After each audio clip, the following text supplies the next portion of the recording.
Hello, SOCA1010 students. Welcome back from your semester break. I hope that you had a chance to relax and unwind a little bit over the break. And if that was not possible, I hope that you at least had a chance to adapt to our very strange new normal. And I hope all of you are kind of back on board with this course and with the semester and ready to get back into it. So, hopefully you've seen an announcement about this before now, but just in case you haven't, the lecture time for this week is running a little bit differently. So, I'm going to be presenting this lecture on ethnicity, multiculturalism, and refugees, but we're also going to be, for kind of half of your usual lecture time, focusing on some really helpful resources from the library. And so the librarians have put together essentially some resources to help you get to grips with the different tools that are available through the library to do research for essays and find really good quality resources. So we're giving you kind of an hour of your usual class time to work through that material. You can find the module that the librarians built for us under the course materials tab on Blackboard, which I'm sure we'll link to in the announcement as well. And even if you feel relatively confident finding good quality resources, I still really, really strongly recommend taking a look at the module. It essentially is intended to help you to identify the different range of resources and services that the library offers. So there's undoubtedly going to be things in there that you have not yet come across that could be incredibly helpful.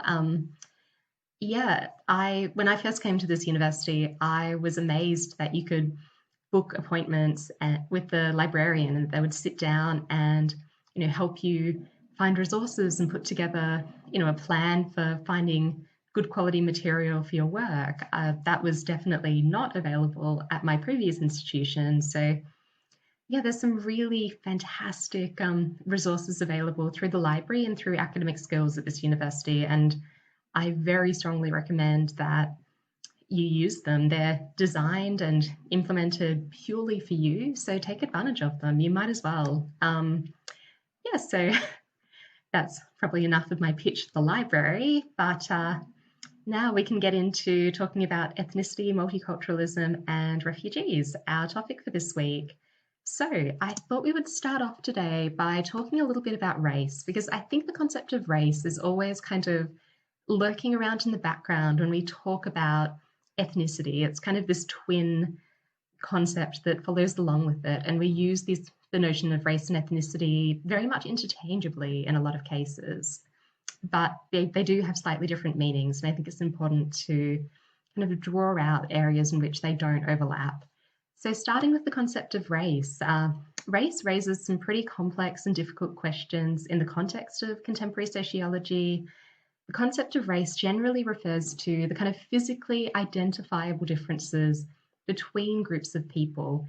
And it's also especially in kind of older thought, it was also intended to refer to kind of biological, genetic differences between members of different racial groups. But the kind of biological reality of race has been called into question a bit more recently. This might sound like a bit of a funny statement, but I'll explain what exactly is meant by this. So if you'd like to read a bit about this particular stance, you can have a look at the American Anthropological Association's 1993 statement on race when they essentially put forward the points that I'm making now. But essentially, this association argued that looking at recent research on race and genetics, there was more genetic variation within members of a so-called racial group than between members of two different racial groups. So on that basis, they argued that there's not really a clear scientific basis for race. There's not a clear, genetically discernible basis for race. So it's based more on discernible physical differences and, most importantly, the kind of values and ideas that we place onto them. So in that sense, they are advocating for a social constructivist view of race, a view of race as being something that we kind of create and place meaning onto socially rather than being something that has a biological truth to it necessarily. But I think it's really important to keep in mind that the debate about the reality, the scientific reality or validity of race, is not really of central importance to what we're doing in sociology. So, if we think back to the kinds of definitions of sociology that we covered even in the first week of this course, my personal favorite kind of just back to the basics definition of sociology is the study of social behavior, because I really think it cuts to the core of what we're doing in this discipline. And by looking at this definition, we can see we're looking at social behavior. We're not so much interested in biological realities. We're interested in social behavior and social explanations. That's kind of our domain of study. So whether or not there's a kind of biological basis to race is not as important to us as questions about how ideas and perceptions of race shape the way in which we behave. So really, sociologists are interested in social ideas about race, how we view and socially construct race, and how we associate different kind of people with different ideas and different values based on the way in which we racialize them, the way in which we would place them into racial categories. So I think it's important to say as well that whether or not, like the question of whether race is a scientifically valid category is not really a question of whether racism really exists or not, or whether racism is valid, because you can see racism is kind of, as real as its effects in the world are. So especially if we take kind of a social definition of race and look at the way in which people are socially constructed as being members of specific races, we can then look at the very real impacts of racism. So a definition of racism that we can use as a working definition, just in the context of this course, is that racism occurs when mainstream people or societal structures systematically discriminate against persons on the basis of moral judgments about race that are based on their perceived physical characteristics and which then flow over into ideas about the types of people that they are. So just to unpack this a little bit, we can see that this particular definition is identifying that racism is generally coming from kind of mainstream ideas. There's an element of power within it. It's an element of power differentials. Who has the power to kind of speak certain things and have them heard as truth? There's also the notion that discrimination is often based on specific moral judgments. So moral judgments that we make about the kind of value or the moral worth of certain people based on racial characteristics that we discern from physical characteristics from looking at them. And these types of things, which at their core are really stereotypes, they inform our ideas then about the types of people these are. So we then look at someone and immediately assign them certain characteristics or assign them a certain kind of moral value. So just some examples of kind of historical racism is kind of examples of denial of service on the basis of race. So you can see the signs that are placed here, but I'm sure you can think of some contemporary examples of racism as well.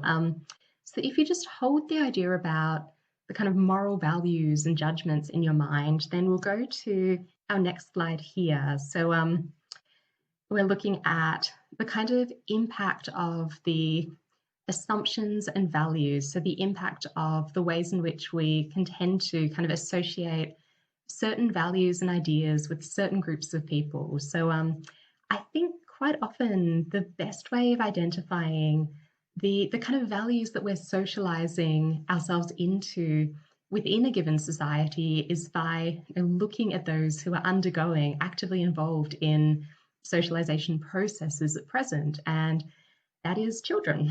So And there's been some really, really interesting research on children's attitudes towards race. So in the late 80s, a researcher found that from the age of 4, European American children were found to hold negative attitudes about other kind of racialized groups. And then the particular example that I'd like to focus on a bit is some research that was originally conducted in the 1940s by two psychologists, a husband and wife called Kenneth and Mamie Clark, who essentially conducted a series of experiments which are known as the doll tests. And these were experiments conducted with children to study the psychological effects of segregation, especially on African American children. And these experiments have been recreated quite a lot in more recent years. And quite surprisingly, but perhaps not too surprisingly, some of the results that came through in the 1940s were quite similar to results in more recent versions of this study or test. So basically, this test involves researchers giving young children 2 or more dolls with different skin colors, and then they'll ask the children some questions about the dolls. So, which doll do you like to play with? Which doll is a good doll? Which doll's a bad doll? Which doll do you think is the smartest doll? Which doll is the prettiest? And the answers can tell us quite a lot about the types of views of race that these children have been socialized into.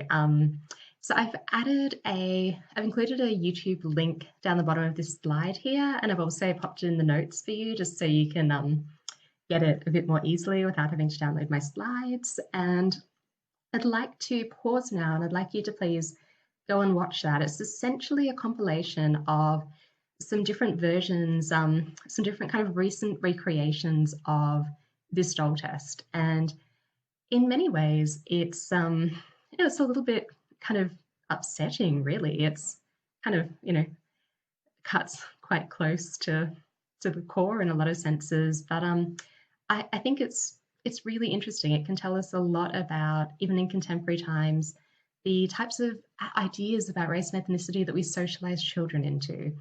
So please take a watch, and then we can reconvene and talk a bit about ethnicity.